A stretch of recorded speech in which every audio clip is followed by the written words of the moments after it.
Live. Live. You're on. Go. Good.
I regard him as a highly trusted source and legitimate, as do I hold the same high regard for Patty.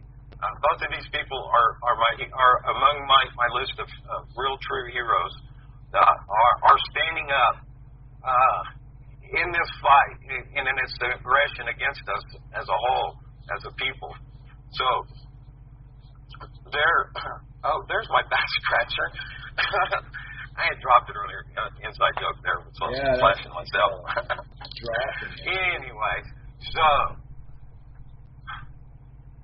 Anyways, so I just said that. Patty, welcome. I'm really glad you could come on. We've tried to get together a few times, and we have, like I said, we spoke extensively out there in Bunkerville. It was pretty harrowing, as we were talking a while ago. Pretty harrowing, very harrowing. But you know what? Before we're going to come to and talk about what and who you are, and talk about the situation where you were arrested and you went to trial. And so let's start with that, and then we'll back up and we'll talk some about our experiences together out in Bunkerville, okay? Okay, cool. And I just want to clarify for some of the people who might not be familiar, Bunkerville is Bundy Ranch, the whole Bundy thing, so most people may not know that.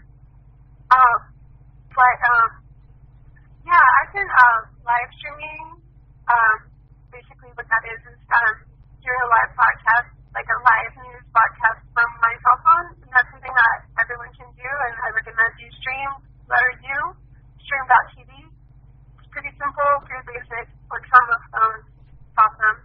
Anyway, I started doing that in January 2012 during the Occupy thing. I was really heavily involved with Occupy, and I know I learned when I went to Bundy Ranch, and I just I really like labels. I really like to label myself, but I just wanted a way to let people know that I don't politically agree with you, but I'm here to tell your story. So I just told people, hey, I'm from Occupy, just because I thought that would be an easy way, for people to understand where I'm coming from. And I thought, and instantly people would say, fuck Obama, and I would say, yeah, fuck Obama, and they would be like, what? And they thought Occupy was a pro-Obama thing. So that's one of those left-right things where we're all brainwashed and we're all programmed to hate each other. But I got there and people were holding up signs with a lot of the same concerns, and the Fed, or I don't remember what all the issues were, but a lot of the issues were the same issues that Occupy had. And And anyway, I kind of lost track of where I was going. Anyway, so the live streaming, and I do a lot of live streaming protests and my activist actions and activities, and I really prefer to do protests where I think the police are going to misbehave, because I think that's something that is just really overlooked by mainstream media, where mainstream media will just repeat whatever the police said. And with all of these cell phone videos and live stream videos coming out, we're finding out that the police lie all the time. So I prefer to do live streaming of police, police brutality protests, because that's where police are most likely to misbehave. So I started doing that in the summer of 2012 with the Anaheim uprising, when Manuel Diaz was killed in Anaheim. And I know, like, his mom, Genevieve, who I know and love dearly, went on the news and said, oh, everybody calm down, don't riot. And then later, I was live streaming her saying that she regretted that. Regretted telling people not to riot. So that was interesting. Anyway, so that kind of brings me to January 2014. I was live streaming the Kelly Thomas protest, and Genevieve was there saying, no, don't go on the freeway. And later, she kind of regrets that, because she saw after the whole Ferguson, Darren Wilson uprising, which we'll get to in a minute, she saw how the uprising and the property destruction in Ferguson led to, like, actual real change. And, like, it led to media attention, and it just led to so much good that came out of that. So I think, she saw that, these things that are maybe not so, I don't know, like, what the word is, they're kind of looked down upon. But as these horrible bad things, and like, oh, you're doing these illegal things to protest, well, that's what actually brings results. So anyway, I was there live streaming in Fullerton, and like there were some illegal things happening that day. So spray painting happened in two places. One guy spray painted on the slide bar at the place that called the cops on Kelly Thomas. And just to like refresh anybody's memory, Kelly Thomas was a homeless, mentally ill man with schizophrenia who was beat to death by 6 cops in Fullerton. And then the cops were found not guilty. And then when the cops were found not guilty, that's when that uprising happened in January 18, 2014. And that's when 15 of us were arrested. And then there was some spray painting, also somebody spray painted the anarchy sign on the police station. I don't know, I think that was cute, but like it's like $10 worth of damage. But anyway, and then there was another person was arrested because the CBS camera lady, she pushed her and she like smacked her, so she was also arrested. Awesome person, love you, Jordan. Jordan's in Iraq right now, teaching Kurdish children. She's awesome. Anyway, I lost track. Well, that's okay.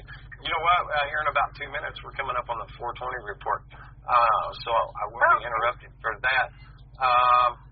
Grimner said that you're not real clear, but the big problem with that is on our end, on the butt here from the host call. But so I don't know if you've got maybe possible be able to redirect just a little closer to your telephone mic.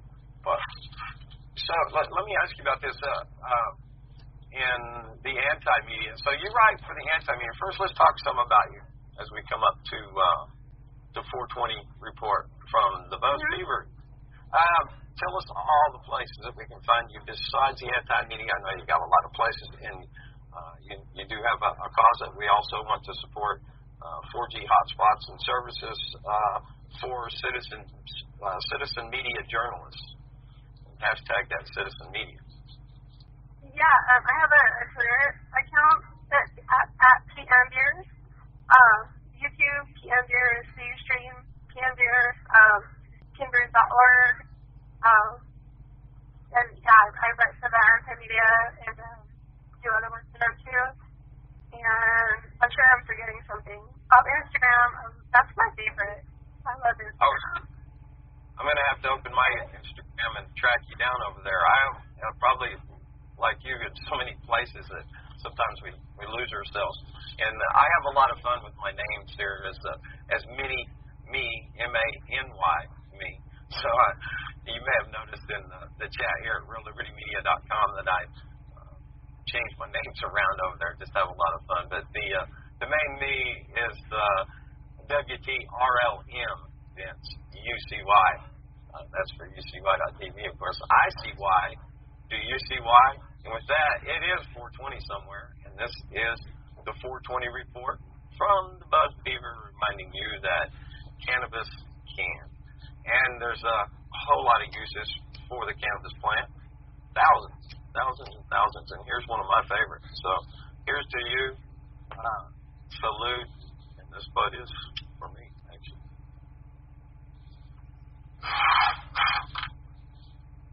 Man. I really believe that this is a tree of life. I really honestly do. So, Flash, I hope that you had your fire in the bowl as well. Let me go back here. And so we're talking about filming cops as a civic duty. And Patty Beer's great person. I love her to death. I met her out in Bunkerville. We spoke quite a bit. Now, there was, I love this right here. I wanted to read this from where you posted the notification for the show. Troy, this is great. Real Liberty Media, question mark, LOL. Can't get any more conservative than that. Well, I think you may be surprised. I certainly don't call myself conservative, and I don't call myself liberal. I don't know. Like I said, I have so many of the many names that I just stand in so many different places in my perspective. I like to get out and walk around a lot. And I've been able not only to physically get out. Of course, my one big thing where I met Patty at was out there and was able to spend several days, a couple of weeks, I guess it was altogether, maybe there back and forth at Bunkerville. And I met a lot of great people. Thomas is going to be joining us from Resurrect the Republic, Dirty Uncle Sam, in the second hour. And we're going to talk about Burns, Oregon, and that situation. And especially important is that Patty, Tom, and myself will be able to exchange some rational thinking. In no time for rational thinking, it seems so much in this world that it's so prevalent. And a lot of times our narrative is almost scripted for us. And I think we all probably certainly fall into what I like to call myself at times the paraphrased plagiarist. So copy and paste, yes, I have a master's in that and understudy. And no, I'm sorry, that's my understudy. My master's is just click, like, and share. There is a lot of great people that I do hold in high regard, and people that I know I can go to as trusted sources. And like I said, Patty and Tom are most certainly at the very top of that list. So it's really, really great to have Patty on. She and I have been conversing back and forth since almost 2 years now. And let's go back, Patty, to the Marietta protest. And this contrasts the problem between the so-called left and right, when we're really actually we're on the same side and we're fighting for the same thing, and we're not sometimes understanding one another's language. So this is an important part of taking back the narrative. Hashtag that. Thank you, Chris and Hall. So Patty, let's talk about that, because I think, like I said, I think that is very important to talk about the abusive attack against you there in Marietta.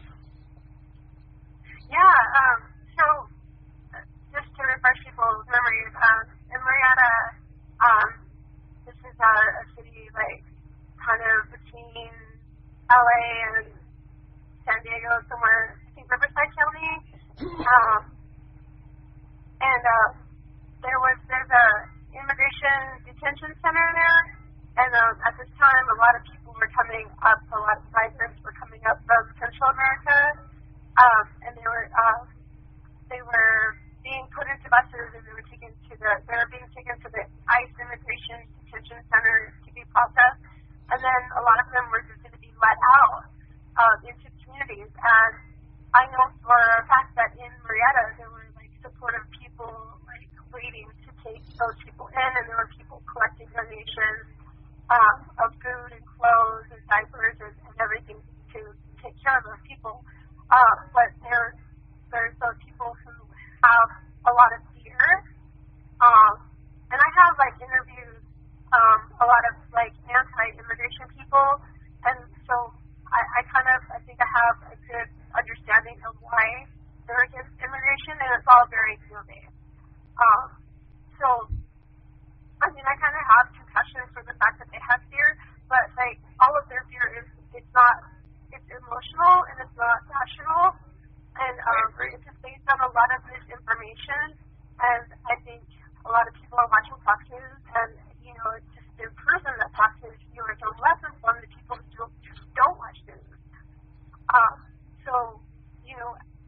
So I was there, and in the beginning, you know, I was just interviewing everyone because I just had my experience at Bunny Ranch. I felt really comfortable, like just talking to everyone, just getting their side of whatever, you know, and everything was fine. But because I happen to have, and I am like totally pro immigration. I'm against borders completely. So because these people just decided that I'm against them. You know, I'll tell you where I certainly agree, and where the so-called right would agree too, if it wasn't for the irrational, emotional part of the thinking. And so we'll go from the Bundy Ranch, and not long after that. And I want to back up and talk about this Little Bill guy. Normally I don't like to talk about people, but this guy, in my opinion, has done evil deeds.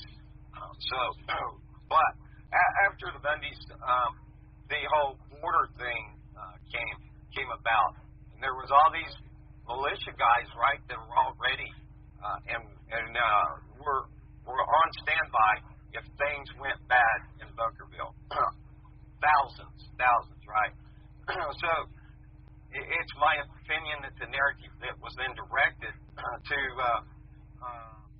transfer this attention into a control, a positive for the control system, and that was the border crisis. We saw all this fear-based porn, as far as I'm concerned, that of diseased children and terrorists and found Quran. What kind of a Muslim would abandon his Quran, you know, type of deal? I mean, to me, I just see so much set up. But it comes from both sides, too. I mean, from the left, we get a narrative of where the white guy is privileged. Now, there is a lot of truth to that, and the black man is absolutely has been and still remains so in a great many ways a shackled runner. But the truth is that we are all shackled together, and Keller, there's no division by that. I mean, we're all on the same plantation now. So on down there, when you was there, people did kind of did they actually knock you down, if I'm remembering right? So what happened was, there was a person who was self-identifying as an anarchist who happened to be in near physical proximity to me, and she said something, and then like somebody was like saying, why is she against, or why does she support immigration? And then like it just made me giggle. I said, she's an anarchist. They don't believe in borders. And then there was what happened was there was a woman there. She was an older woman. Her name was Kathleen Fernandez, and she was sitting in a chair the entire time. And some man went and whispered in her ear, and then she got up like as if she was gonna go kick the anarchist ass. Like she was just really gesturing and posturing, like she was gonna go kick that girl's ass. And this anarchist woman, like was like 20 years old. She was very young, and Kathleen Fernandez, according to Pete Santilli, she's 75, but I wouldn't say she was older than 60. Anyway, so she's like acting like she's gonna go beat up this girl, and on her way to go kick her ass, she hit me. And then like everybody pointed to the young girl and said she hit her, and then like it just all hell broke loose, and then the cops came and like they were like violently arresting the group of pro immigration people, and then I guess they like ran, and then like the cops ran after them, and then I wasn't part of that, so I didn't go with them because I'm not there to protest. I'm there like to live stream, and suddenly while the cops were distracted, like the crowd like turned against me, and then at one point there was a man with a flagpole, with a really big flagpole. He was gesturing over my head as if he would even beat me with it, and then this crowd just got like turned into this mob mentality. Like they're screaming at me that I have to leave, as if they have more right to this public space than I do, and you know, don't like use false authority against me. Like that's just gonna make me more stubborn. It's crazy, but it was scary. It was really scary. I didn't know if they were gonna hurt me or not. You know, because the one woman had already assaulted me. But you know, unfortunately. And I ended up in handcuffs at one point. Some woman, cops came by and this woman said arrest her. So they took me, like, two cops took me, and between two SUVs, where nobody could see me, and I was like begging them to do this in front of people so that I could have witnesses, and then a mainstream media camera came, and I was like, thank you for filming me, and then I ended up on MSNBC later, like with my hand on my head like I'm a criminal or something. I remember all that. Like I said, I've been following you for a very long time and keeping up with what's going on, because you are, in my opinion, one of the most important people in media that a great resource. I want to talk about how there are these people that come in to demonstrations like that or Occupy actions and to disrupt and to redirect the narrative and to hoorah that mob mentality. And I saw it happen in Bunkerville, that they come in to break people apart and break it down. And well, I mean, I really believe that the man who was referring to Kathleen Fernandez, I really believe that he provoked like whatever he was like, and then he essentially switched the story. And then the right-wing, like, independent media headline was anarchist hits 75-year-old woman, when that never happened. She hit me. Right. So what happened in between the police car? In between the two? So they patted me down and they ran my ID. And then I just told them, like, I'm a journalist, I have nothing to do with any of this. I don't know why, like, you're patting me down here. Exactly. That's America that we've come to, and it's not something new that's just happened. It's been a system that's been building and perfecting on itself for quite some time, through actual generations. I was also detained before that. Like, right before that, I was detained. And then after I was detained, then the cops just asked me, like, you know,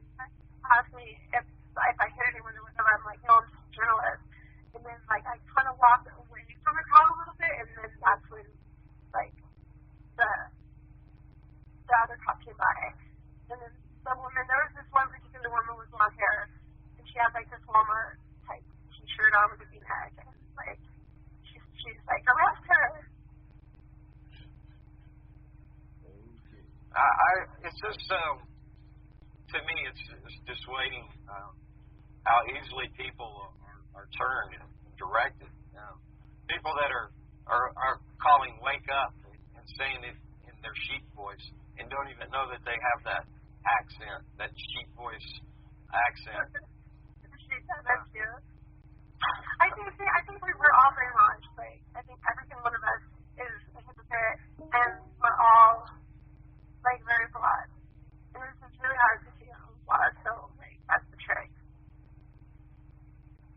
I agree 100%, and I don't think that I'm exempt at all. Like, for instance, verbacious? Yes. We don't want to be. And the people at Bunny Ranch, they don't want to be racist. They don't think they're racist, but there was a lot of racism there. Oh. And Islamophobia, too. Racist? Like, the Islamophobia was much, much worse than racism. For sure. Yeah, that's a big prevailing deal now. That's a very good point, too. If you're for freedom, and that is, I guess, really bottom line of even the idea of anarchy is to do no harm.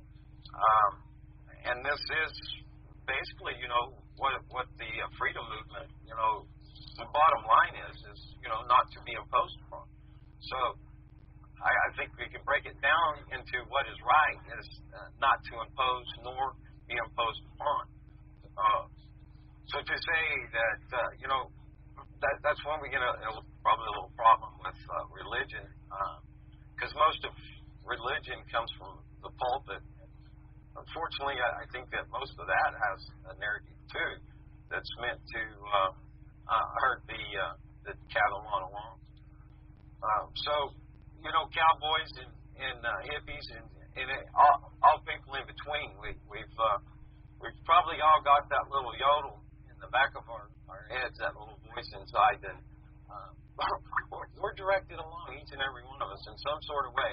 None of us certainly are exempt, but to be able to take a look and step back, and like Patty said, and the hardest thing is to look at ourselves, and that, I believe, is the most critical. So when I started out thinking that I wanted to share my voice to the narrative, I came up with all these clever names. Propaganda Panda is one of my handles. I'm hearing a player in the background. What's that? So,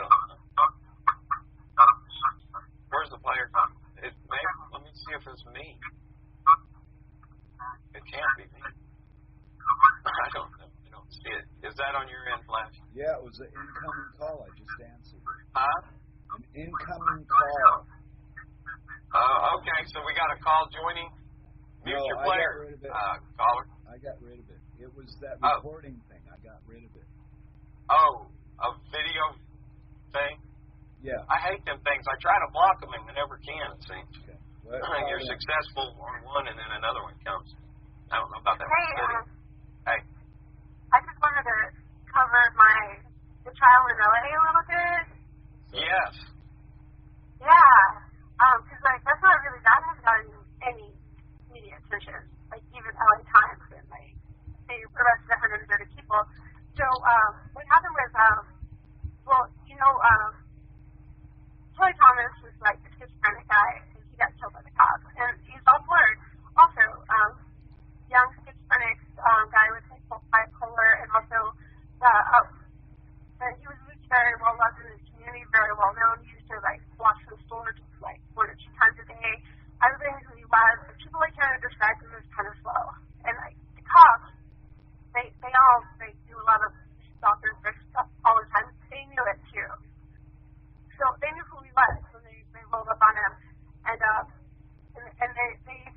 killed him. And the autopsy showed muzzle prints in his back. Like, it was like he didn't have weaponry anything. And that happened. Gazelle Ford was killed in South LA 2 days after Mike Brown was killed. So LA just really had this like strong connection with the Mike Brown uprising because we have like our own person in South Park here in LA. So a lot of us were out there, for South Florida. Right there in November, right before Thanksgiving on 2014, there was the Darren Wilson announcement that he wasn't going to face any charges that happened with the grand jury and everything. So then there was an uprising that was going to last like a week in LA. So Monday was the first one, and I live streamed that one. And then the Tuesday, I took that day off, knowing that it was going to go all week. And I knew other people were live streaming, so I didn't go out that night. Then Wednesday, November 26th, was the night before Thanksgiving. So I went out to live stream, and I was expecting someone to bring a turkey to donate to me to my house. So I was expecting to go live stream with this protest, not get arrested, go home, saw my turkey, and give my son his Thanksgiving. So my whole intention that day was do not get arrested, follow law, do not get arrested. But what happened was the cops, the LAPD, and I didn't really realize this at the time, but in my trial, through the testimony of the cops, it was pretty much proven that there was a dispersal order, which I wasn't present for because I couldn't keep up with the march. But when I finally caught up, the dispersal order had already happened, and then the march was continuing. So I don't know what happened with that dispersal order. So I was live streaming the march and following the march, and to the left of the march, which was the west side, there were skirmish lines, and the march couldn't go to the left, and that was the direction that everyone wanted to go. They were flying to the Staples Center. But when the cops found out that the march was going to go to the Staples Center, they decided that it was no longer lawful. I don't know anything unlawful about going to the Staples Center, but so what happened was, and like I said, in the Kelly Thomas protest march, some unlawful things happened. But in this particular march in LA, nothing, maybe some jaywalking happened. That would be the most unlawful thing to happen on this march. And so after this first order, the march continued, and there was only one direction that people could go because both sides, the west side and the south side and the east side, were blocked up by cops. And we had no way, even if I don't know who's dispersed, there's no way to do it. So then the cops ended up trapping us, and they arrested 130 people. So that's how we dispersed. But I know that there was an opportunity to disperse. So I got on a megaphone for the first time in my life, and I did an inaugurated speech.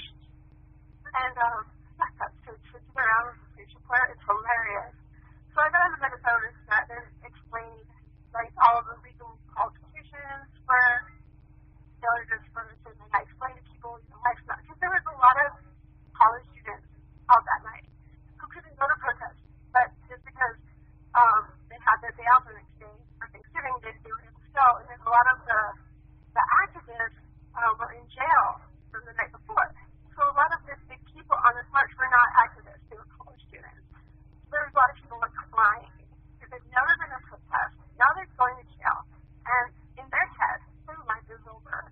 So that's why I got on the megaphone to calm everyone down, let everybody know it's okay, you're not going to face charges, you're not going to get thrown out of school, you're not going to lose your scholarship, you're not going to lose your job, if you can make it to your next shift, everything's going to be okay, right?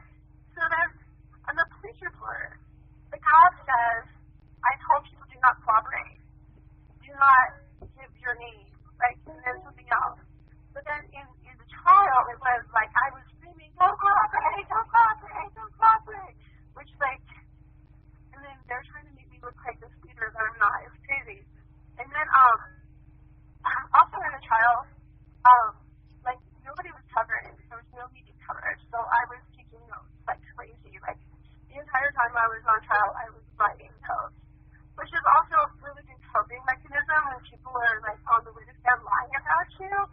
If you're just like writing, it's just a lot easier to not, scream like bullshit or like make a face or like. It's really a good legal strategy to just like maintain your composure, have a pleasant expression, and that's worked really twice, obviously. So then I would go home and then I typed up the notes and I posted them on my blog. And I did that for like 4 or 5 days. And then the prosecutor, I guess, like found my blog and printed it out. And then I think it was like the 6th day of my trial, or no, it was like towards the end of my trial. So I had stopped blogging. So about like 10 days into it or something is when this came up, because it was the day when my one and only witness was going to testify. And so when it was time for my witness to testify, my witness only had like 2 more hours. She had to leave like in 2 hours. And she had to get her testimony done and she wouldn't be available. So the prosecutor was trying to stall to not allow my witness to testify. And my witness is a well-known person in the community. She's been on television as a guest commentator a lot. She's like a publicist. She's somebody who works with the LAPD police union. She's somebody who works with the mayor. Somebody who was a press secretary to Congress. Like her resume was impeccable, and also she just looks really cute and professional, and she just comes across like very professional. And this person, her name is Jasmine Tannick, she was arrested way before me. And then she was charged with 3 counts of assault, I think. And she happens to be a black woman, and like a bunch of black people got charged with assault, which is interesting. Anyway, so a year later, her charges were finally dropped because there's no evidence, because she was there as a journalist. Like, she was just sitting there, like, typing on her phone the entire time, tweeting, taking pictures. That's all she did. Anyway, so she was supposed to be my witness, and then the Jennifer Waxler, the city attorney, she said, "Oh, Judge, I have this new discovery that I was up late last night." She was like telling this whole lie about being up late the night before, and she was saying that she found that I've lost my trial notes. Like, oh my God, like she made it like so dramatic. I can't even see as dramatic as she is. Like she says it's taking acting lessons or something. I don't know. But so she basically told the judge to have me remanded, which I didn't know at the time that remanded means like to put me in jail. So basically she was telling the judge that I had like broken the rules of court, the California rules of court, which the rules of court say that you can't video record, you can't photograph, you can't broadcast from a trial, right? So she's saying I violated that and I need to go to jail. That's crazy. Yeah, and then also I had 7 high-ranking LAPD cops testifying against me. And my public defender, he said he was never seen like high-ranking LAPD cops testifying.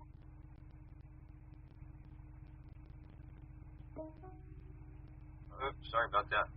I'm hitting that button. Yeah, I remember that. That is, they were really trying to just make a point, I believe.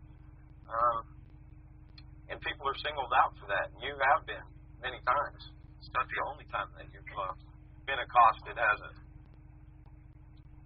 Yeah, I don't know if the whole trial was bizarre. There was this one cop, his name was Detective Taglieri, and he was testifying that there was 30 cops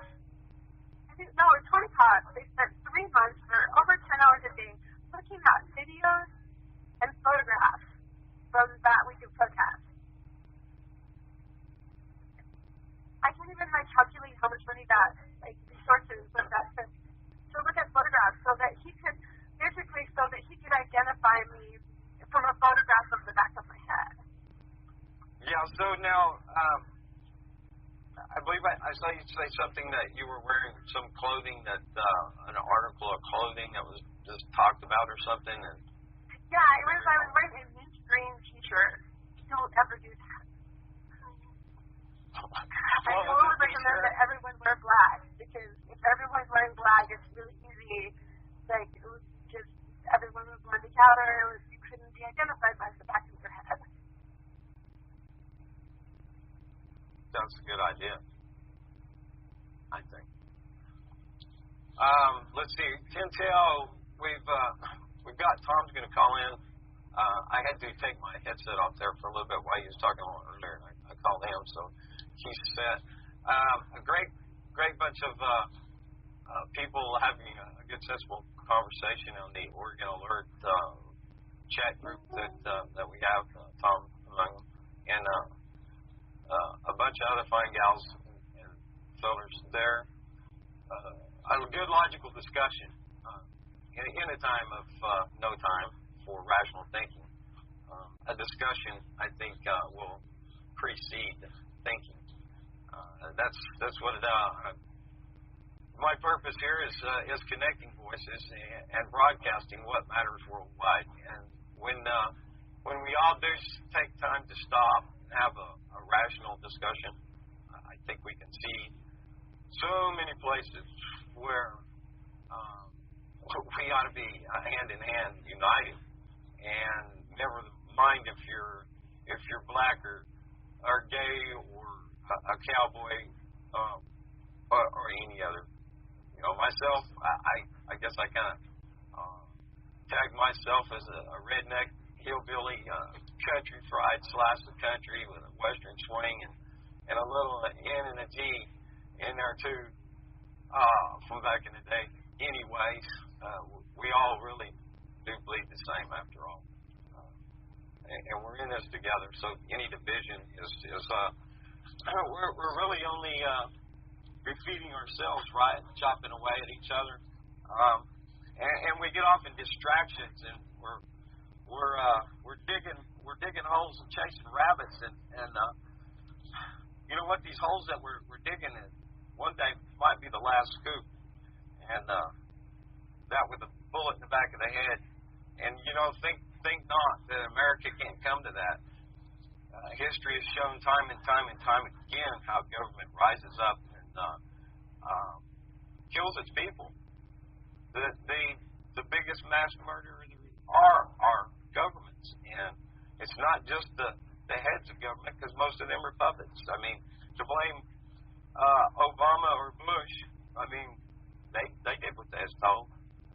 They're certainly complacent and compliant. And as far as I'm concerned, they're all evil.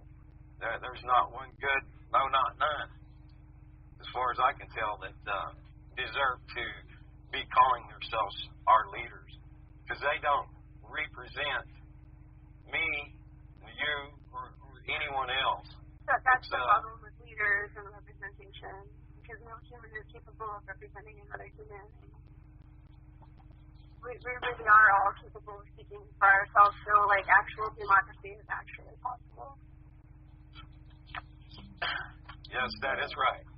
In a sense, when we realize what democracy is and what a republic is, and how what it is to be self-responsible, and that we not transgress against anybody. That's, sir, thank you. Well, a fantastic definition is sin is theft. That is the taking of anything that's not yours, whether it be a life or one's liberty, even to emotional and mental. There's many thefts that one can perpetrate against another by taking that want anything from another that is not yours. That's the definition of terrorism in a way too. Is just when you accomplish something by threat and fear and intimidation, that's a terrorist. Now, coming up in the next hour, we're going to roll on into the Oregon situation. So this has been a lot has been talked about. A lot of people are already coming up with their conspiracy theories. A lot of that stuff is part of that distraction. You know, I'm not opposed at all to discuss any topic or idea. I think everything equally needs a rational examination. I'm sure there's a lot of false news about it. I haven't been following the story, but I learned a lot through the Bundy Ranch experience that most of the news was false. Yeah. Well, I've been keeping up with it. I mean, to the point of almost too much. I mean, I've up till 4 o'clock this morning, but I've really been concentrating this information and discerning a lot of what's going on. So I've learned a lot along the way. It helps that you know personally some of these people. Yeah, absolutely. Yeah. I think so. You know, like generally what kind of people these are. And if you don't know them personally, like you know, like what kind of integrity a lot of these people have, and like what their intentions are, and like what are their rules of engagement, and like it's good like to personally know people. That's right. And like me knowing you, I spent enough time getting to know you there that I know your integrity. People that would have contention with your political ideology, or even where, say, you and I would disagree, which I don't. I won't even mention it to put any focus on that, because that's not what I'm about. We agree in so many places that's the importance. And when we emphasize our disagreement, instead of just putting it on the back shelf right there and say, okay, look, let's talk about what's really where we're in the same boat.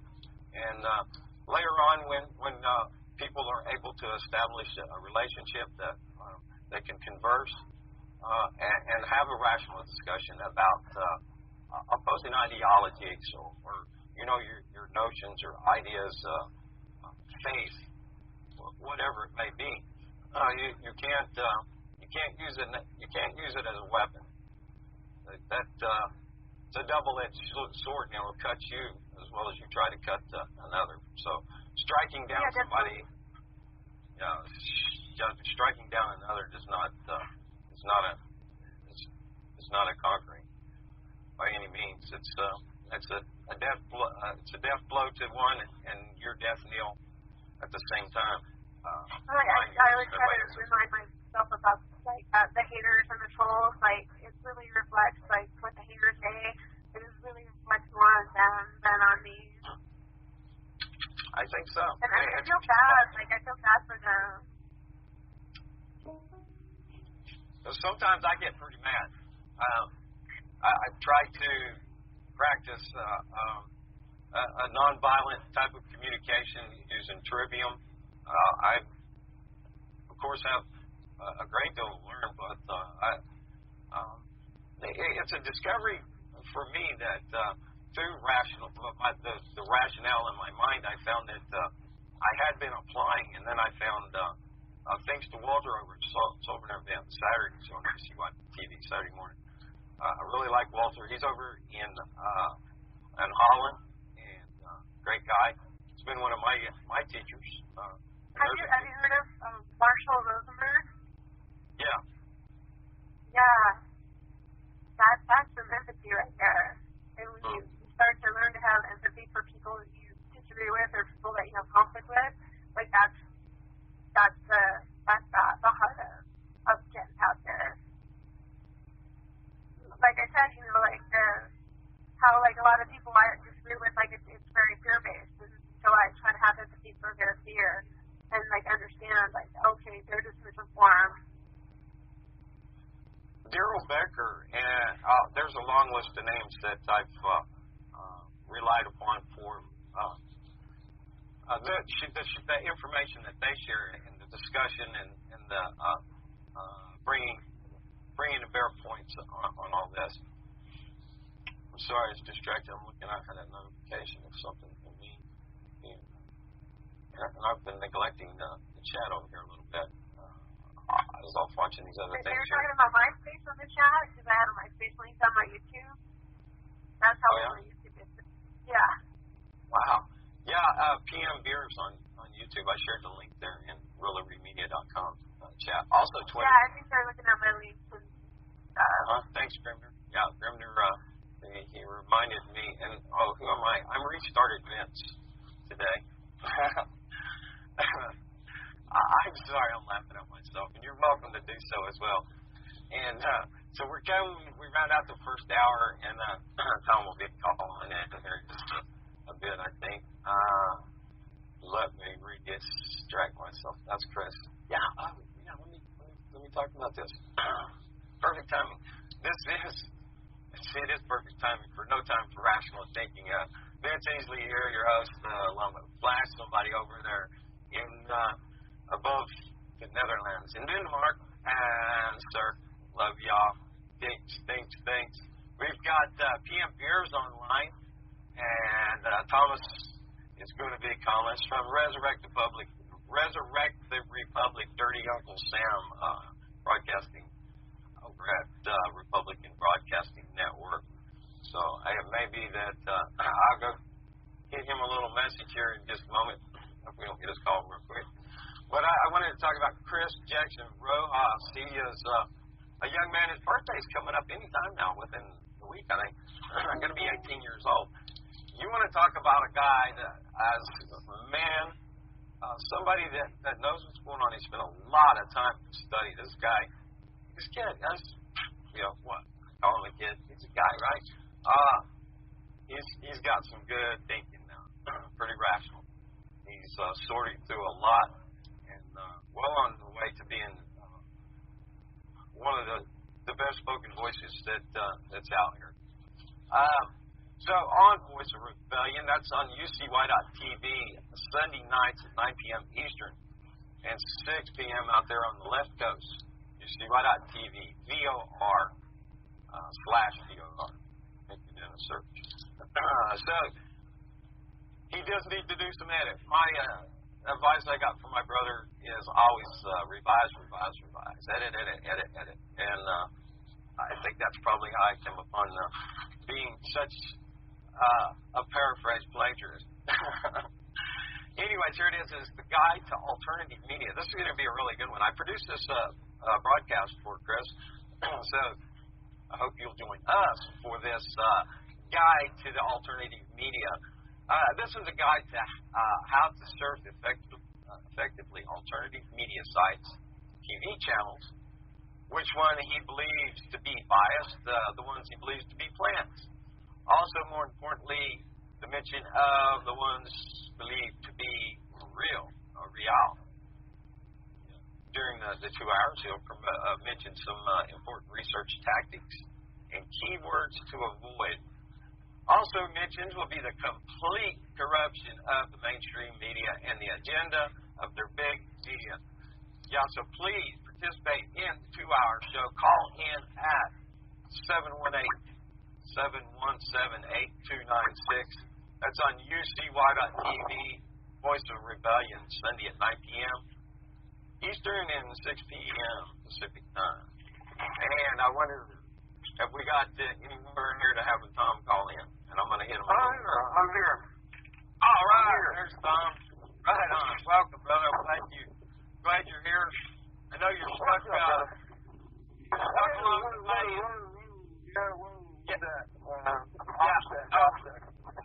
I got you. No problem. I know you're. How you doing, brother? I'm doing really great. I'm glad you could join in. Anytime for you, my man. You are a brother of mine. Right on. Now, we all three, Patty's online with us, PM Beers. You've got a lot of phone movement, Tom. Well, yeah. Can you hear me? Yeah. Can you hear me? Yeah. Sorry about that. I'm on the road, so it's not so easy. Right. I know. You and I have been talking privately, and Yep. you were there. You experienced a great deal. Yes, sir. You have a lot to report. Now, you remember, I hope you all remember one another from Bunkerville, PM Beers, and this is Robert Lacovara-Stewart, Resurrected Republic, and Sturdy Uncle Sam over on the Republican Broadcasting Network. On that network by John Stentmiller. I've been listening to him some lately, thanks to you, Tom, and to Hal Anthony, who broadcasts here on Sundays from reallibertymedia.com. Yeah, that's a great man right there. One of excellent site. Excellent site. Yeah, one of my. I love that. I love that site. I use it all the time for wealth of information. Excuse me one second. I had to finish that, swallowing that sip of water there.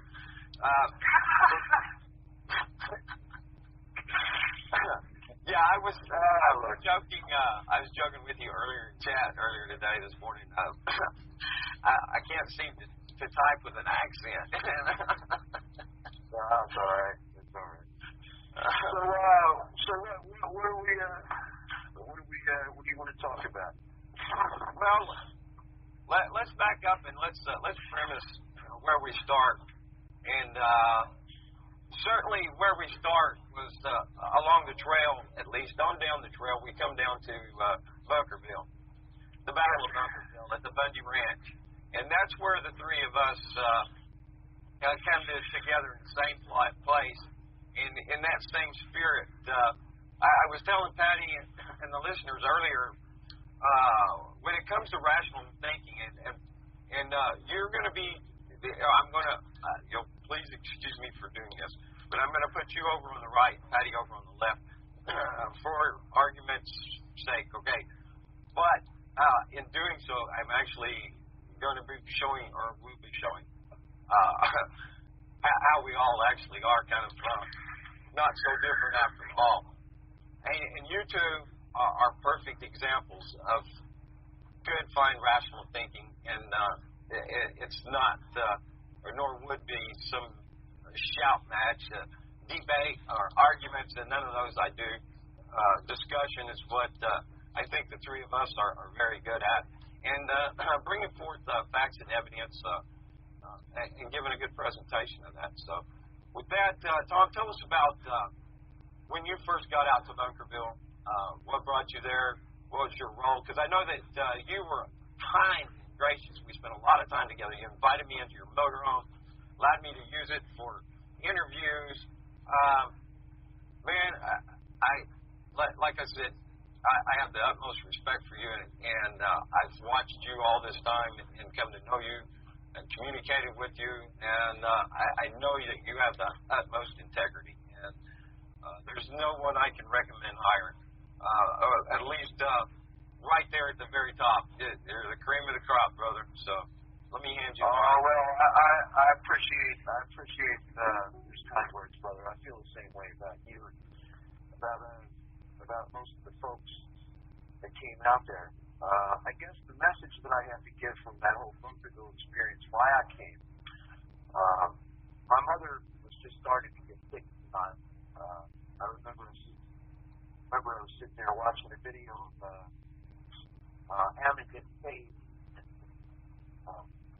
And his aunt, who had cancer, survived cancer, being run to the ground with the whole brown shirts and the German Shepherds and the whole 9 yards. And I literally got sick to my stomach.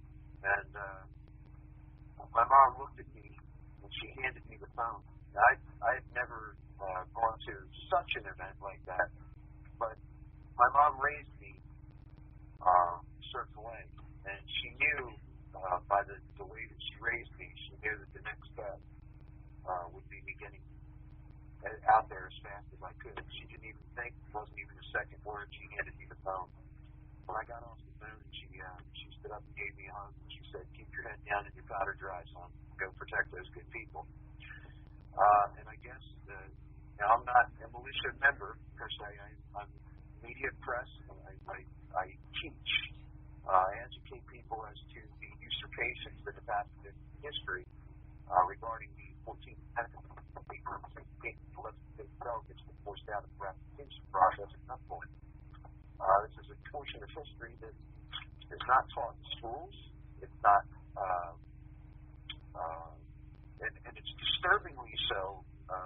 It seems like teachers these days are absolutely refuse to accept plain truth and fact in black and white. What our representatives tried several times to do in history, which was stand up and say, no, this is wrong. And these things, these usurpations have been allowed to continue on. I went to Bunkerville with the intention of bringing the research of Mr. Bruce Ray Riggs and myself, Resurrected Republic, Dirty Uncle Sam, to light and to give courses and classes much similarly to what Chris Ann Hall did in Burns.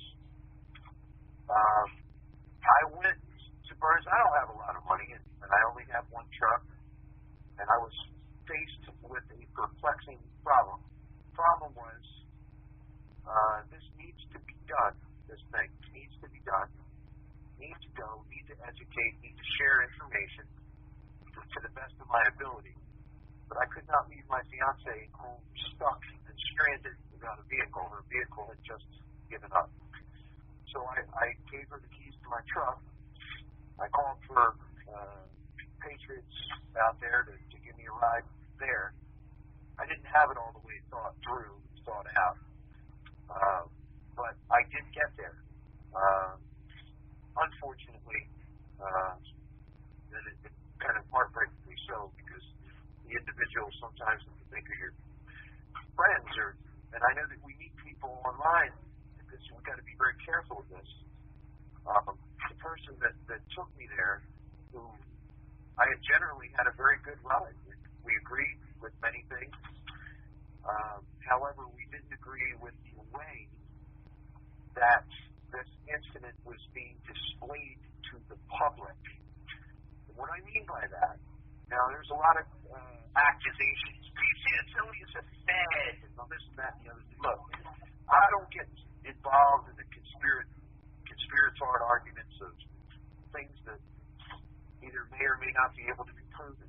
But what I do is I'm a historian, and I look at history, and I look at the behavior of certain individuals in time, certain regimes, their methods, their modus operandi, and I compare history to what's going on today. One of the more famous quotes, I forget who it's attributed to, but it's a very popular quote. Those who fail to learn the lessons of history are doomed to repeat it. So, I look around at the players involved, and my goal, firstly, is to advise and give information, educational information, and documentation to people that may not have it, and then to perhaps suggest a course of action that will bring a fruitful end, peaceful, God willing. I noticed certain reality show mentality, the coverage that was being covered, not at Bunkerville, but of course at Burns is what I'm referring to. And I tried, because I'm a Christian, and I had a run-in with Mr. Santilli back during the truckers' ride to the Constitution.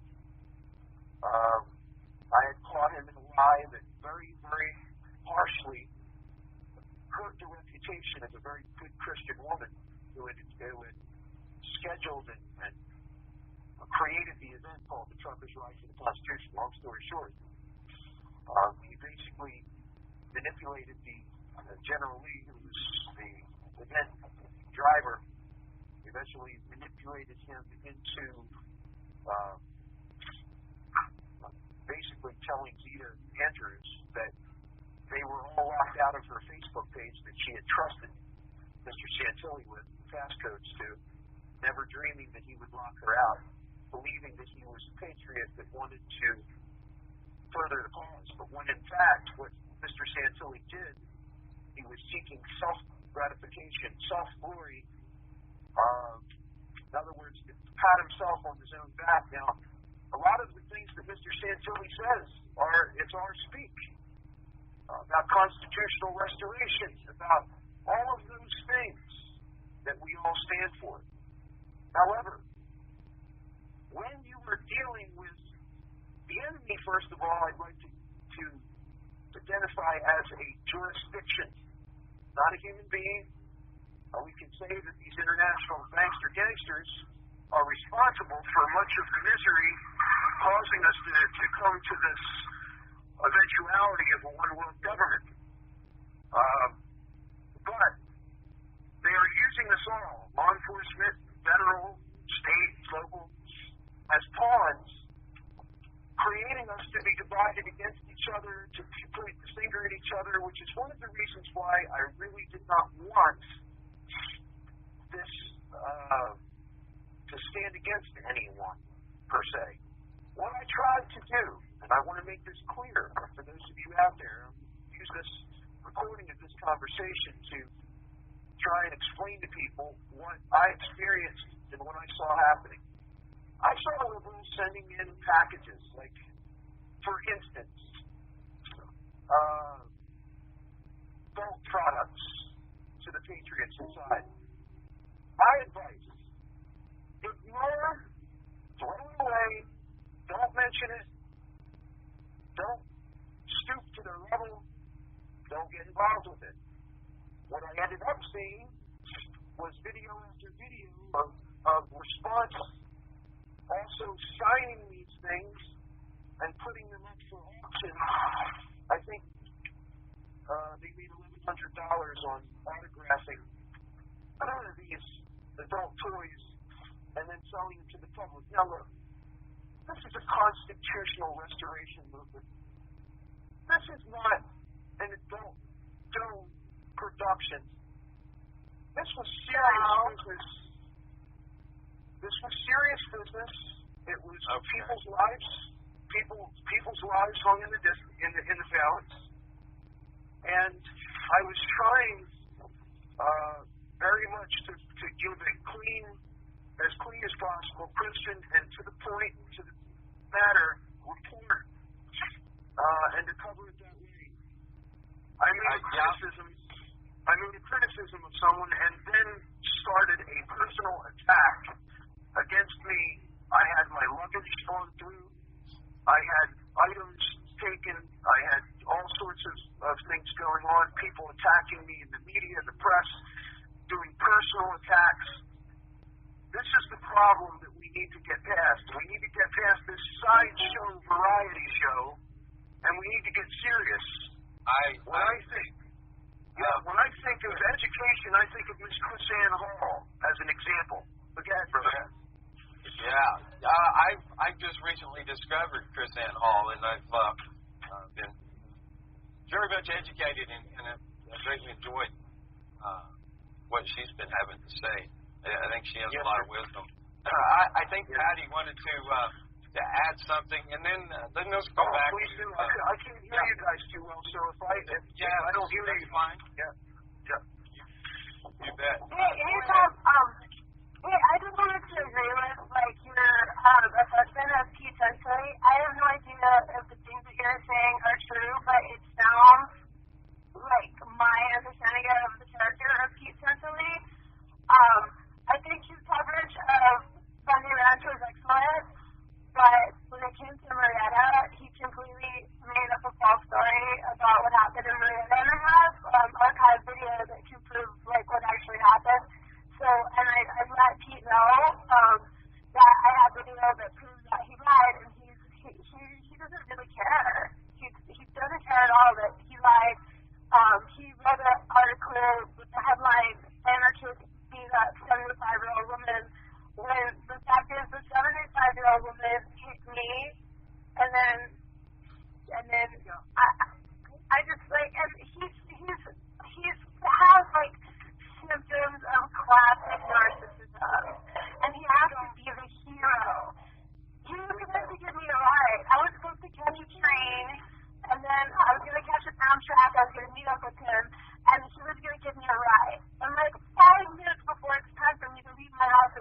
the train. He calls me. He's like, oh, Penny, or he's like, Chloe says my name wrong. He's like, oh, you're gonna hate me, and he's just like trying to like make himself be like the hero, but like I'm gonna be mad at him because he has to go and pick up like some huge shipment of food. And I'm like, there's so many people who could have gone to pick up that food. I know it, but he had to be the hero. So he bailed on me to go and be the hero. Yes, ma'am. Well, let me back up what you're saying real quick because you mentioned the narcissism and show you what my first huge red flag was when I got to Burns.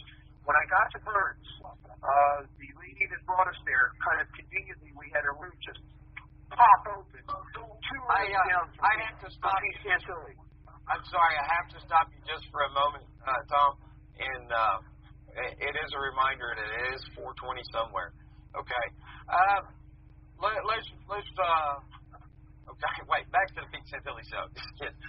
Let's wrap him up. Look, I've got a lot to say. Well, brother, this is important. I have something to say.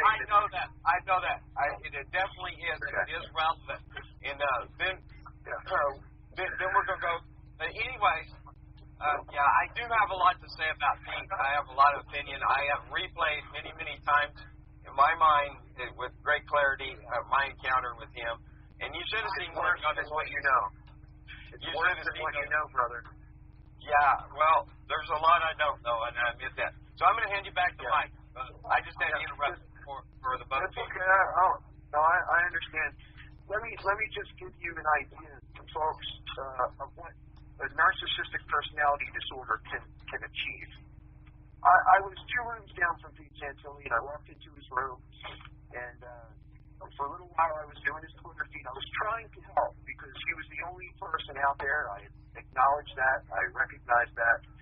I went into his room, and I was trying to have a very short conversation with him, sharing documentation that I brought to share with the group. And he just couldn't focus on anything. So I figured this is a perfect opportunity to test what a psychologist a long time ago taught me was a surefire way of identifying a dangerous narcissistic personality disorder. You lay a very small, benign criticism, very small, not very attacking, just a very small, benign criticism, which I did. The criticism that I gave to him, and I gave to him intentionally, was, my goodness, Pete, you can't focus very well today. That's all I said, right? He made the entire room stop everything that was going on. He made everyone in that room tell me that not only could he and was he listening to everything that I was saying, but he was able to multitask on a level that he could listen to everybody what everybody was saying in the room and get all of it perfectly. This is the mindset of a man that placed himself in front of the FBI with the bullhorn, provoking them. This I need to make crystal clear. I don't care what militia is with him. I don't care what people are with him. I don't care the attacks that he brings upon me. The reason that I am bringing this up is not because of the peeing contest between 2 talk show hosts. The reason that I'm bringing this up is the very reason that the boy was shot, the very reason that we found our brother standing in this hot battle. Cooler heads can prevail when people are not provoked into feeling as though they're being made the fool. When you make people with power and guns feel as though they have to be constantly defensive, they're going to turn offensive quickly. And that was the problem that I had, sirs. And that is why I brought this up. I'm sorry I took so much time with the Santilli factor, but we have got to stop. Most of his footage that was captured is actually what's being used to prosecute them now. That's correct. Yes. So. Yeah. I mean, I don't think I was trying to lessen. No, it's all right. Yeah, for sure. I kind of taken him to reserving or what would it say when I make a judgment, re-reserving judgment on a lot of things. I think it is important to discuss it for certain. Of course. What I'd like to talk about now is the murder of Lavoie. Yes. You knew him personally. I did not meet the man. I did. There is nothing but great things that have ever been said about this man. That's true.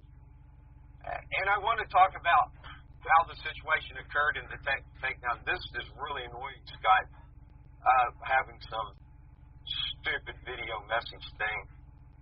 Oh boy, that hurts me. Sorry. You gotta ignore that stuff. Turn that stuff out, brother. I know. I kept calling back. I was clicking it. So, anyways, right. if the feds wanted to really, if they had intended on just making an arrest, all they would have had to do is call him and say, "Look, come meet us up here at the spot." You know,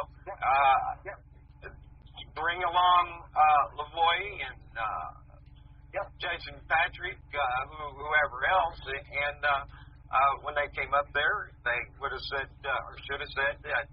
Peace for the rest. Yeah, we have warrants for your all's arrest, and we'd like y'all to come on in peaceably. And you know what would have happened?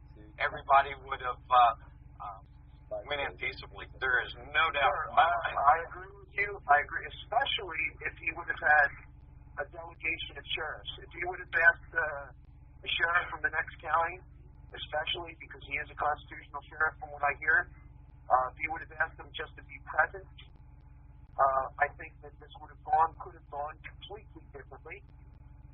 In fact, that is the one question that I had. I mean, I went down into town the one night, and I walked in a bar, and there was, Ryan Payne and Rich Heimer and the whole crew having beers and pizza at a local pub. And, my question is this. If you really wanted these folks peacefully, it could have been done peacefully. Right then and there, first of all, there's no guns in a bar. I mean, all I'm saying is this. The posture that the FBI was taking was obviously, we all know what it was. It was somewhat aggressive, and it scared a lot of people, okay? Now, whether that was intended, but see, it had the exact opposite reaction that those positing that it was a good idea would say. I mean, when you scare people that are in that position, you only scare them further together, and that's if your goal is to ambush them, well, that's good job. But if your goal is to peacefully bring it to resolution, like you said, you call them to a meeting, you sit down, you put a cup of coffee on the table, and you say, look, folks, this is how it's going to be, and you're going to have your day in court, whatever the case may be. That's not what was done.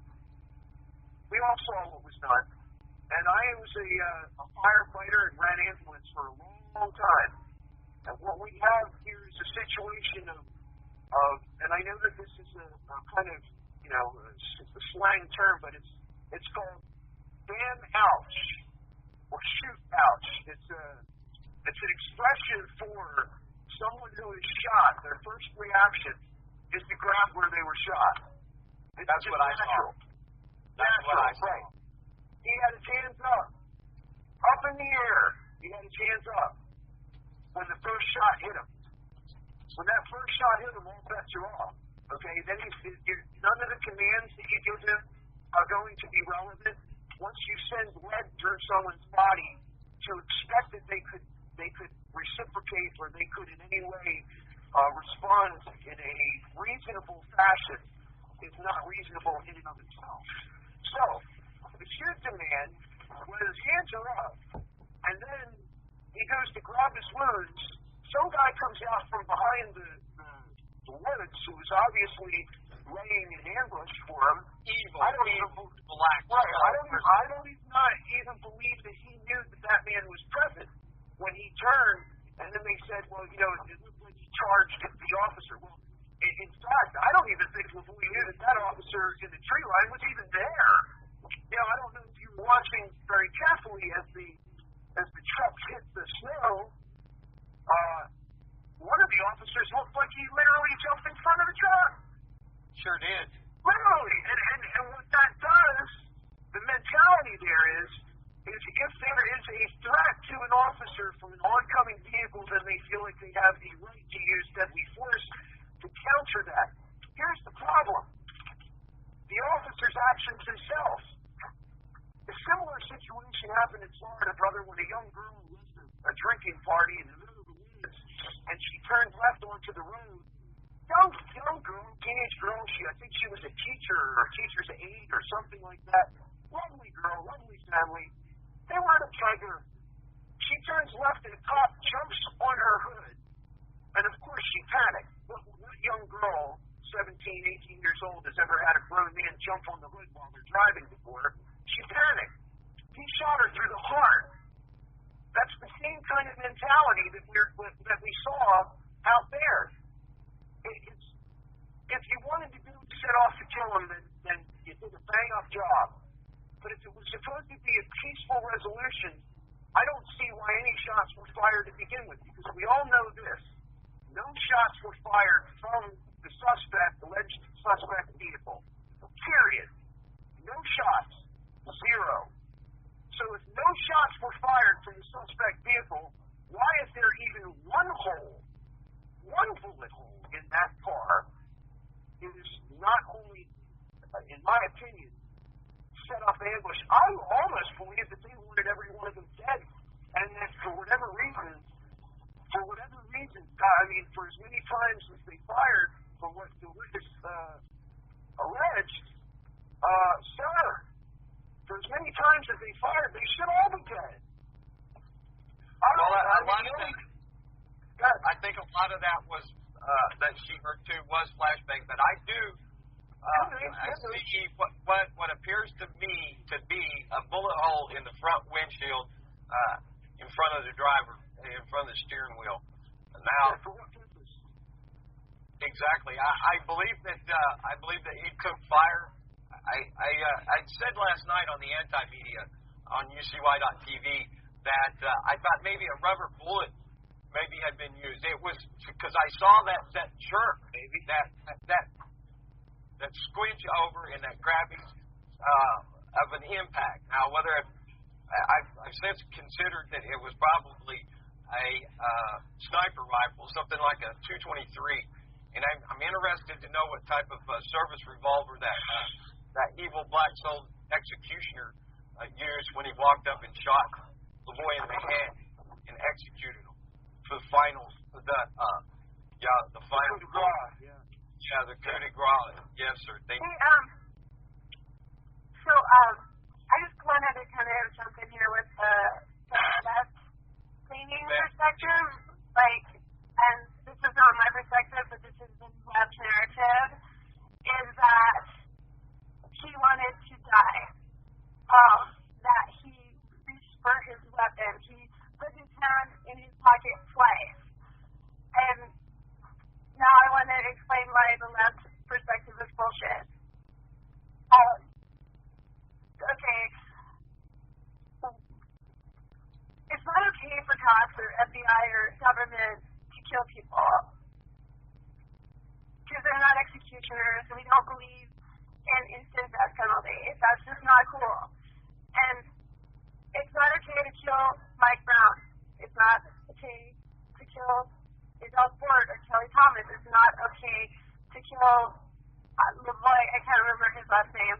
It's not okay for law enforcement to kill people. And there's just this inconsistency I'm seeing on the left, this hypocrisy that because we didn't agree with him, therefore he deserved to die because he wanted to. And that's just bullshit. And then the other thing is that he reached into his pocket for his gun. That is the biggest, most ignorant thing, because if he had a gun, it wouldn't be in his pocket because that's sloppy. And I don't know him personally, but I do. But I can answer that. I can give you the absolute fact as to how and what and why he carried what he did when he did. When he was engaged in a civil their way to have. They believed that they were on their way to a meeting where there were going to be people there as well as law enforcement. I do not believe, I don't know this for a fact, I didn't speak to him before they left or anything, but I do know well enough to know this. He never wanted to make anyone feel uncomfortable. He did want to be able to defend himself, but his sidearm he left behind. How do we know this to be a fact? Well, first of all, most liberal personalities out there, they don't understand the cowboy's gun. They just don't understand the concept. They don't understand the culture, so they're not going to understand the details. The details of this matter is that he left his gun behind, in my opinion, from what I know of him, because he didn't want other people to feel uncomfortable, and they had either one or two of the fellows had a sidearm, and that was enough. These guys literally were not trying to put on the whole militia, the long guns, or the arm to the teeth posture. They were simply acting as what I call regulators. Okay, and the reason that I use the term regulators is because what Ammon and what Lavoie reminded me most of was as I was a boy, my father would tell me about, we watch movies in the Old West about regulators that would be appointed by the justice of the peace would swear them in when a town would become so corrupt that the internal structure became nothing but self-serving. They would appoint regulators. The regulators would basically ride in and clean up the crime, get things back on a fair and just footing, and then they either ride out or they remain in their career. It's a concept of the Old West lawman. That is what he reminded me of. He reminded me of that quintessential, old-fashioned, Western lawman. That is how I looked at him. This is what makes it so confusing to us and so confusing to others looking on the outside, looking in, and that have that programming of domestic terrorists in their mind. Well, if you understand that these folks were standing for the pure rule of law, the way it was handed to us by our founders, these men didn't see the things, the usurpations that came along, because rightfully so, they looked at them as being supremacy clause violations. So when you violate the supremacy clause, that whatever law that was established is null in its face. And this is how these men read the Constitution. When they see these different usurpations, they say, well, that's not right, and that's not going to be recognized by us because it is stricken by the supremacy clause. So whether or not this is an argument that could be had before it or not, or it very well has been had in a forum, and this was my suggestion, where you have the FBI on one side, they're lawyers, by the way, so let's not say that this is an unfair matchup, okay? You could have FBI on one side presenting a town hall dispute, debate, whatever, and you could have the other folks on the other side presenting what they have. That's all they wanted.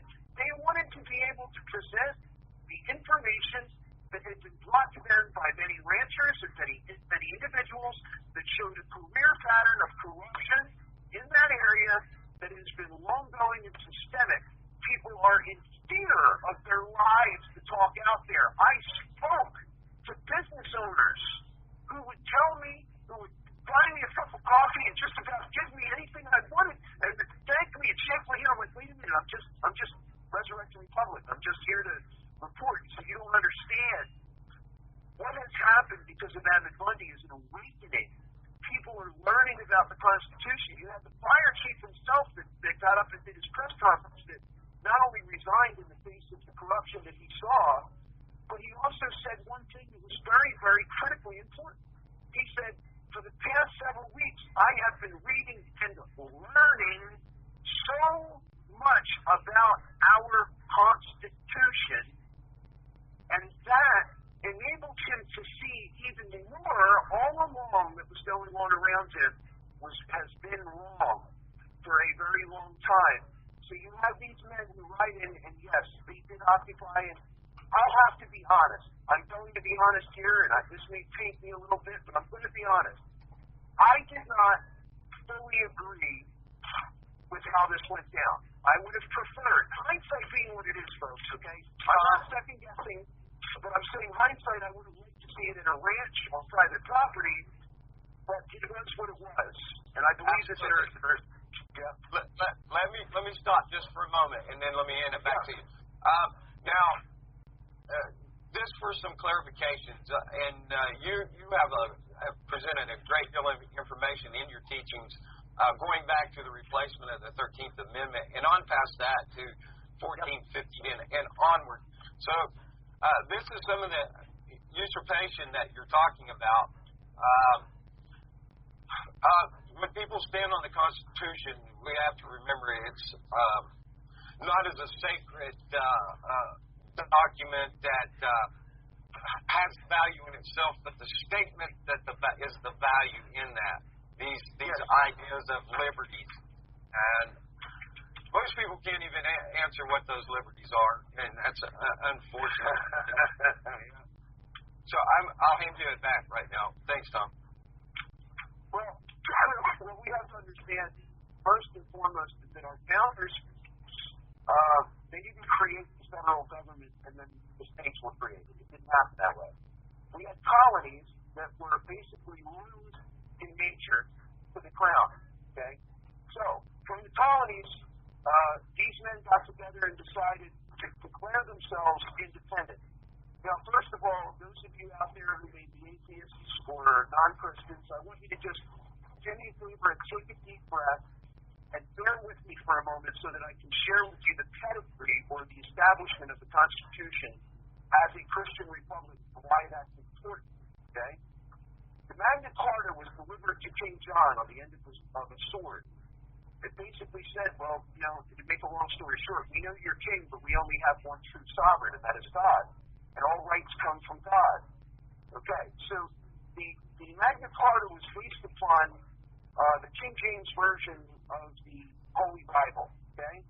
Now, from there, they decided that due to this authority, due to the rights that have been bestowed upon us by our Creator that they made so absolutely verbally clear, okay, it gave them the right to declare themselves independent of the king and declare their sovereign as God. Now, why is that important?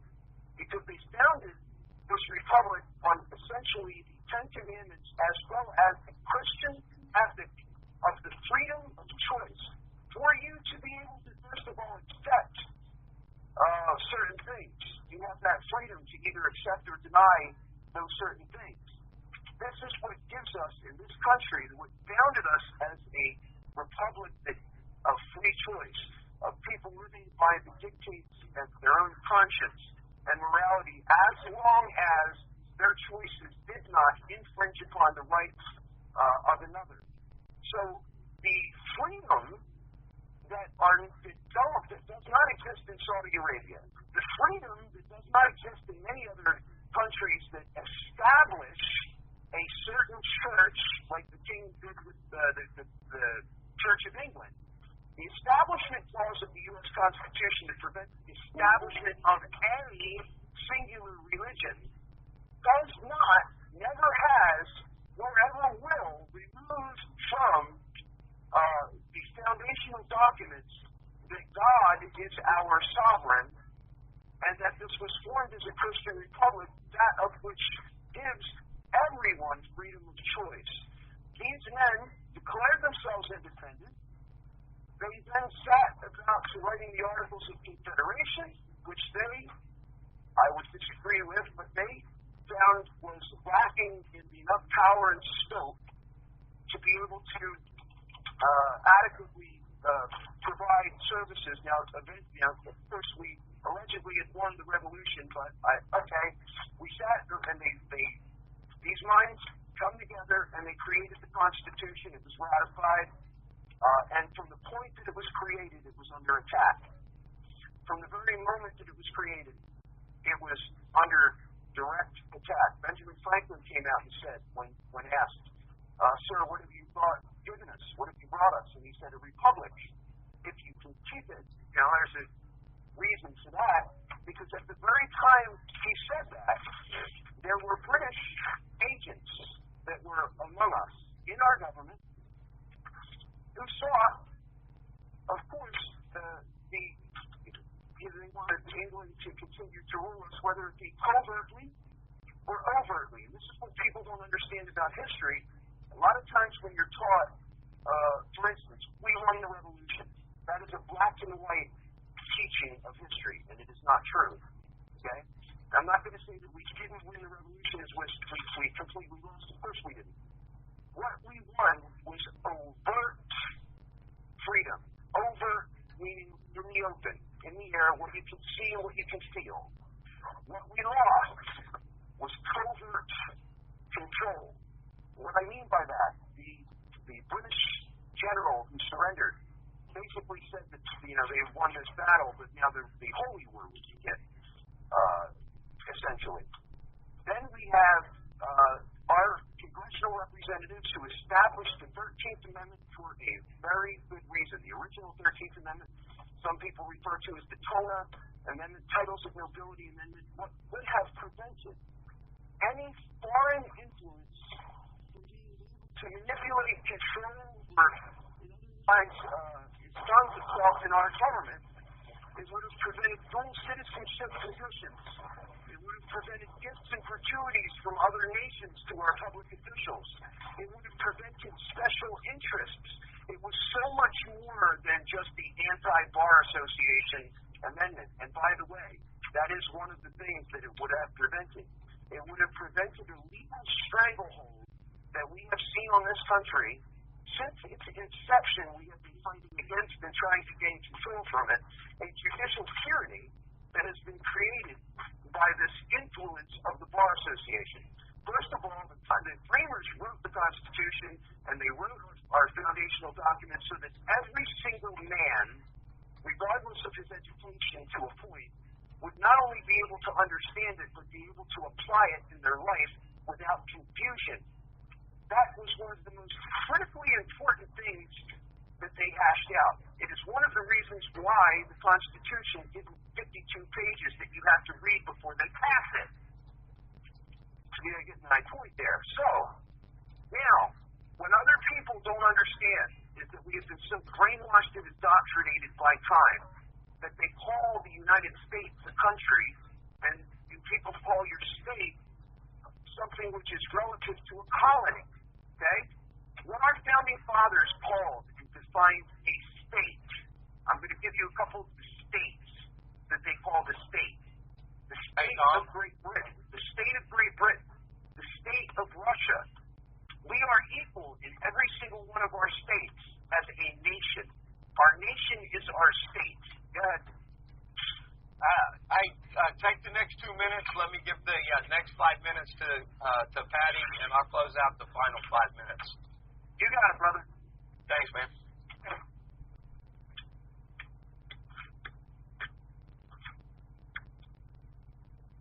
Okay. So anyway, from the 13th Amendment, then you have the 14th Amendment, which everyone can go to my website, and you can see how they did that. ResurrectRepublic.com. You can go there, and you can check out how that was happening. Now, for this event, we have a special document on rtrtruthmedia.com. It came from the House floor of the state of Oregon in 1868. I urge all of you to go to my website to read that document. It's only 3 pages, especially the highlighted portions.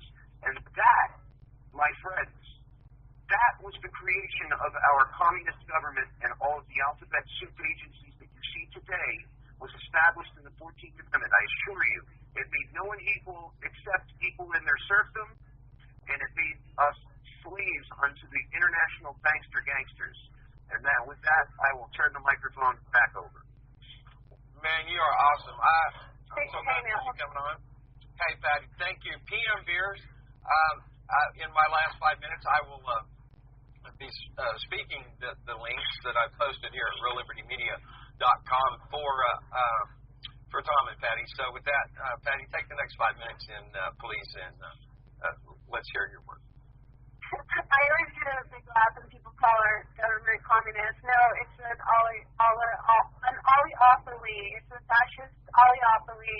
Fascism means that the state and the corporations are one entity, and the corporations are the people who are controlling the government. Amen. But the thing is that there is communism and socialism for the corporations.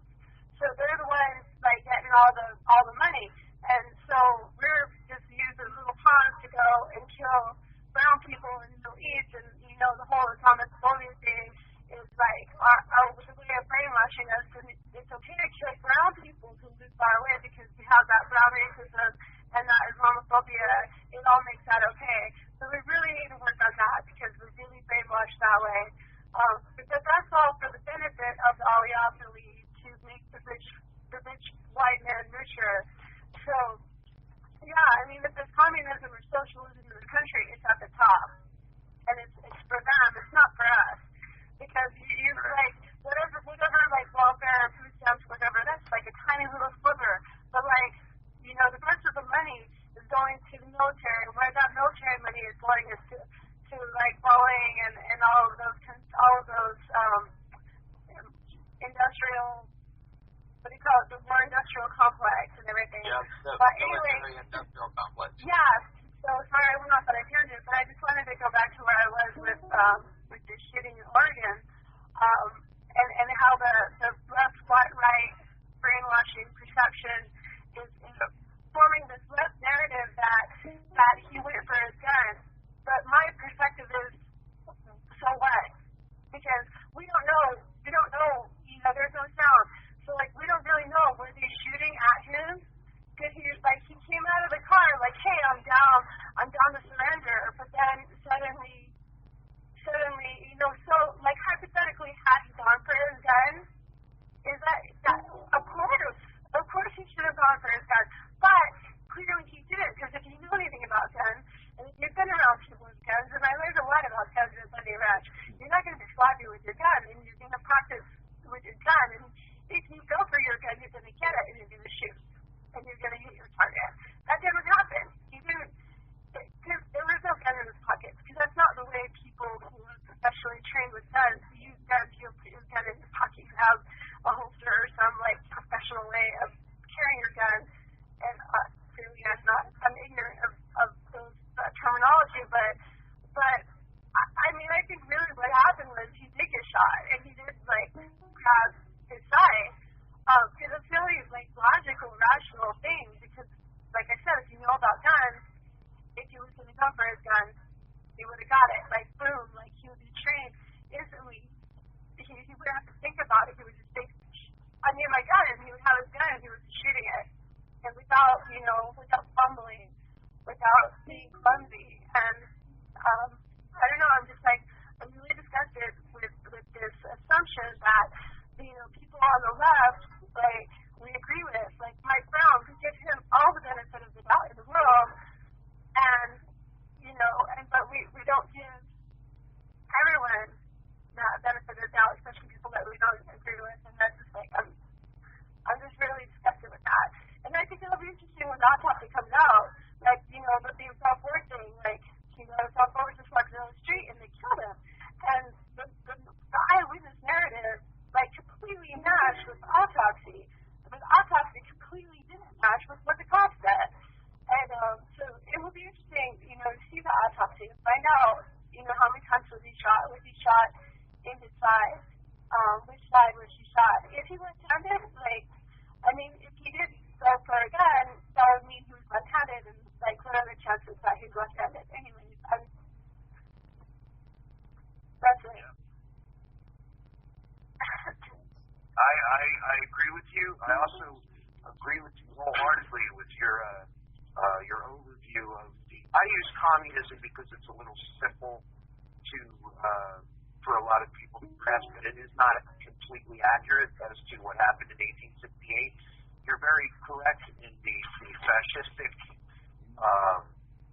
merged with, well, and we all know that capitalism requires communism. They both nations, like they did with the Soviet Union, the United States, make a long story short, the Soviet Union and the communists of the Soviet Union were funded right from Wall Street. So that's right. A fact. Yeah. What was that word? Here's the thing, brother, real quick, before I run out of time. The left and the right need to understand one thing, and if they understood this one thing, we would all be dangerous to tyrants. And that is, we have the same enemy. Oh, boy. We have the same enemy. That's the truth.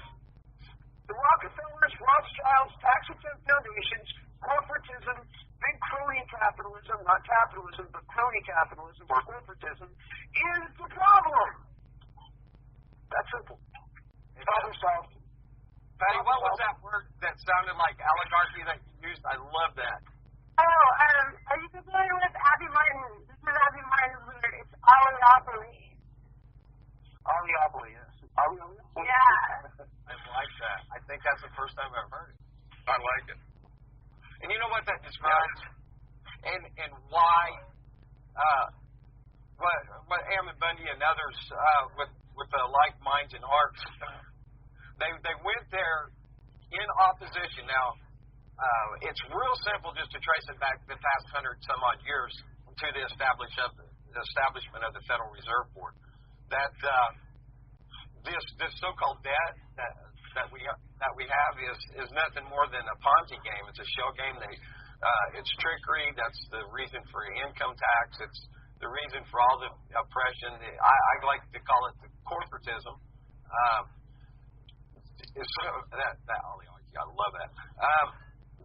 But this is what we exist under, and in order to keep propping up this petrodollar, see that in the 70s, where we go back to where we got off the gold and the silver and all that.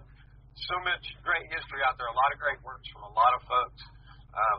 But the bottom line is realizing that they're securing more collateral against the debt owed to all these players that are reaping the benefits. You've got to realize that the purpose of government is to waste and spend because you have to keep creating more of these dollars or it will collapse upon itself. It is a Ponzi scheme. The Federal Reserve is not federal. It's private. There is no reserve. And a note is a debt. And it's nothing more than fancy ink paper. And the joke is in the monopoly game. Look at the colors of the money and side by side with monopoly money. How funny is that? It's getting more and more in your face, ridiculous. Like they're trying to call you out as a stupid idiot that you don't see this. Hey, I'm not sure those are my words or not. Stupid idiot. Can you be a stupid idiot? I'm an idiot. I'll be the first to admit it. I wonder if I'm stupid. Some people would say that, but I think I'm addressing and bringing guests to bear like you guys that is rational thinking. I think this is demonstrated quite well, and I'm going to hang these labels just for this broadcast, and not applying to y'all, but specifically, but to the Christian right wing against the bleeding heart liberal, that left and right, and I'm going to tell you, that this right here today has been a perfect example how we're all saying the very same thing, and today we were able to understand one another. I think it's fantastic, and I can't thank you both enough. Both of you guys are really and truly up there at the very top of my list that I hold in high regard. Y'all are heroes. You're standing in the gap despite the fear. Yeah. The void. And folks, I know that this show is running out of time.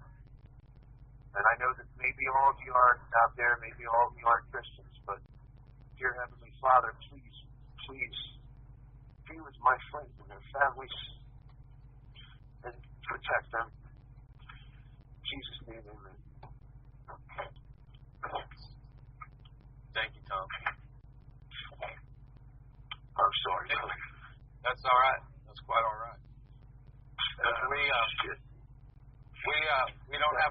apologize for our faith when it stands for truth and what's obvious and right.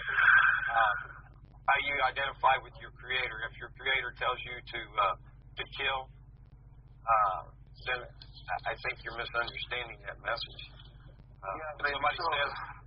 When somebody says that God speaks to them, God does speak in still small voices. And when we're still, we can listen. We can hear. Yes, sir. Yes, sir. Thanks, everybody. Yep. Go to rtrtruthmedia.com, rtrtruthmedia.com for that document. And if you guys want to support the trip, I'd appreciate that too. You're not obligated, of course, but whatever you can, I'd appreciate it. God bless all of you. Absolutely. You know what? We're going to run over just a few minutes because I'm sorry I did neglect to do that. I would like to offer anybody the chance to help out both Patty and her endeavors and for Tom. Now, Patty, this one, Generosity by Indiegogo, this is yours, right? The community fundraising for the... yeah, it's with the Global Revolution Media Collective. They're raising the money, and then I would be one of the people who would benefit from it. Right. Super. Okay, so that is, again, generosity.com, community fundraising, 4G hotspots service for citizen media journalists. And Tom, let's see. rtrtruthmedia.com. That's right. And also on YouTube, Tom Lacovara. No. On YouTube, it's RTR Truth Media will bring you there. That's all you need. RTR Truth Media. Great, thank you. And for Patty, her user is PM Beers, capital PM, small case Beers. Again, thanks everybody over here at reallibertymedia.com for worldtruth.org. I invite you all to come back and listen again. This is Freaker Friday, so hey, stay around and kick it a little later on. We got Grammy Mary, we got the Freakers Ball with Grimner and Moose Girl. Woo-hoo. Yeah, it's going to be a lot of fun. Listen, I can't say enough. If you're the type of person that is able to help another financially, then I highly recommend Tom and Patty. We run over a little bit. Thanks, guys. And I'm gonna bid y'all big love, aloha nui, and till next time. Au revoir. Till next time. Amen. Bye. Thank you. God bless you, baby.